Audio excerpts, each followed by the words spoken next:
guys, welcome 2014 RBC Canadian Open champion Tim Clark to the Media Center. Tim, a back and forth battle with Jim that you were able to prevail in with that clutch par putt on 18. So maybe you could start off by telling us a little bit about the emotions that you had once you made that putt and clinched the victory.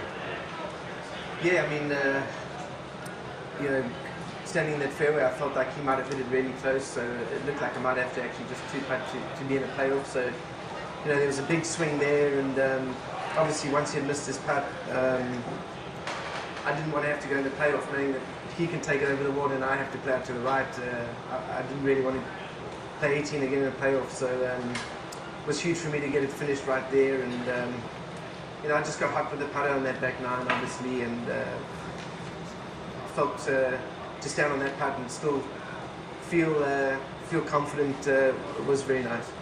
And then you mentioned earlier your first professional victory also came in Canada, the New Brunswick Open. You also won the CPGA Championship on what's now PGA Tour Canada that year.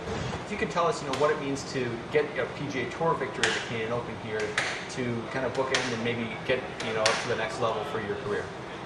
Well, the irony of it could be Canada could be the place of my first win and my last win, so that's pretty interesting. But to come back here full circle, you know, that's 16 years ago when I was just cutting my teeth as a professional golfer, and was fortunate enough to be given some starts up here as I got ready for Q school and whatnot, and so I had fun memories. And like I say, my wife is Canadian and she has a lot of family here in the Montreal area, so I've always enjoyed coming up here and playing. I have a lot of Canadian friends, so it's a big honor. Guys, if you have questions, just raise your hand. We'll get you the microphone. Can you speak about specifically your back nine, which was amazing, 30? Can you talk about? You know, I played great all week. Particularly yesterday was a great round of golf, and the front nine today I was just a little out of sorts. Didn't quite have it with my golf swing or the putter, but making the turn I was still only 3 back, so I was still in the tournament, and I knew. It looked like Jim wasn't going to make any mistakes. He played pretty solid today, so I knew I had to make birdies, and sometimes that can be easier when you know you have to be aggressive, and you know, at that point, nothing to lose, and like I say, it suddenly just got hot, and I went with it. So Tim, it was good golf and a little bit of karma, you think, that propelled you to the Canadian Open, given your background here in Canada and your wife? Yeah, possibly, and a few years ago I felt like I had a really good chance to win this tournament when Carl Peterson won, so I was obviously very pleased. It was nice that he was the one to win it, but I had a great chance there to win this event, and it's certainly one I've wanted to win for a long time.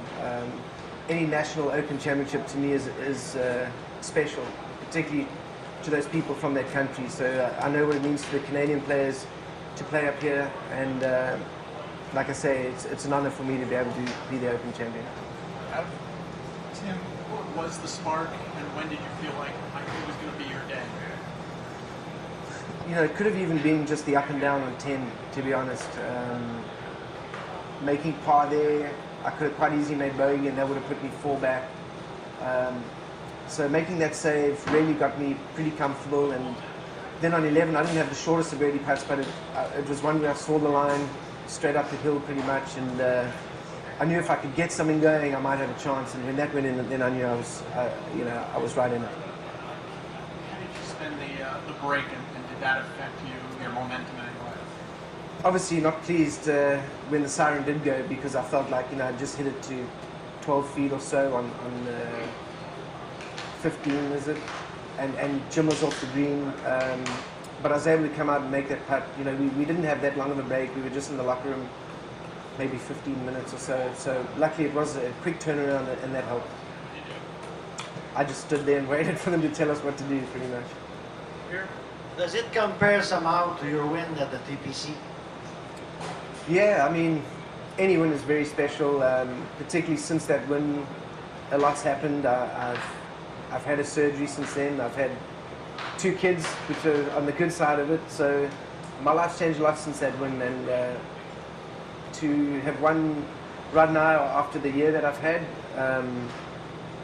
means a lot. I have not had the greatest of years starting from January. I played good in the fall last year, but this year, as a calendar year, has not been the the best for me. So to turn it around like I have, and now to get myself into Akron next week and the PGA it means a lot. Can you just talk about your first putt on the 18th hole and what you were trying to attempt to do there? Obviously trying to hold it, but I mean, what happened? Just trying to get it close, but that was probably the longest putt I had all day, and it's up a tier and down a tier, so very tough to judge the speed. And yeah, I didn't hit it hard enough. I thought it might run out a little bit more at the end, but having said that, if I was going to leave it anyway, I wanted to leave it short of the hole. I knew I was going to leave myself a slight downhiller there, which I kind of wanted. So you know, I obviously would have liked to have had a tap in, particularly with the fact that Jim could have quite easily rolled his putt in. And secondly, how did you meet your wife, Canadian? We met in Scottsdale a long time ago, but she was already living up there. So Where's she from? she was born in Toronto, but her dad's family from Montreal. Right. Go ahead, Robert. Sure. When you had the shoulder or the elbow surgery and you sat out and you're full year off at one point? Pretty much. I mean, was there a legitimate concern in your mind that you wouldn't be able to return to golf, or they were pretty certain you could, or what was the... You know, once I had the surgery, which unfortunately I spent 4 months trying to rehab it and get it better, and finally it came down to surgery. Once I had that surgery, I felt like I would be able to recover, but the first few months back at tournament golf was tough. I mean, I don't think I broke 75 for a few months, and you know, it's just you've got to keep persevering. And yeah, I always felt like I'd get back. I'd done it before with my first year on tour. I missed with a wrist surgery. So you never give up hope, and I'd like to say it was a lot of hard work, but I do what I need to do.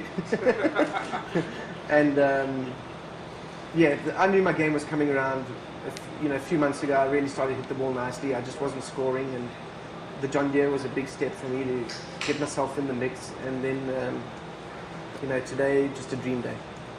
Have you given any thought to 16 and the change of the putter rule and how that may impact? Because you're pretty good with this, and you're probably one of the most notable with it. Yeah, I mean, if you looked at my stats this year, I was 130 in putts coming into these last few weeks. So it hasn't been that great, and I think that's probably been on my mind for the last couple of years, knowing that the changes come in, and every time I'm home, I'm tinkering with stuff, seeing what I'm going to do, and I think that's taken away from my play. So the last month or so, I've stopped doing that. I've just stuck to what I'm doing and try to get it out of my mind. I think, like I said, I think it has been taken away from my golf a little bit, and I've kind of put it to the back now, and I'm going to just do with what I've got right now and maybe give it some more thought sometime next year. Tim, what's it like playing in the final 18 with a guy who you're neck and neck with? And I mean, are you guys talking? Or is there a ton of tension? Or what's it like? Well, Jim's a great guy, so we chatted quite a bit out there, and I just knew it was going to be very tough for me to do anything against him today. He's such a great competitor. He's obviously had a great year too. So like I say, going into the back nine, I suddenly had nothing to lose. I didn't really make up any ground in the front nine, and I think I was playing a little bit too conservatively. And then on the back, I said, I've got nothing to lose here. He's not going to make any mistakes. I'm going to have to go make some birdies.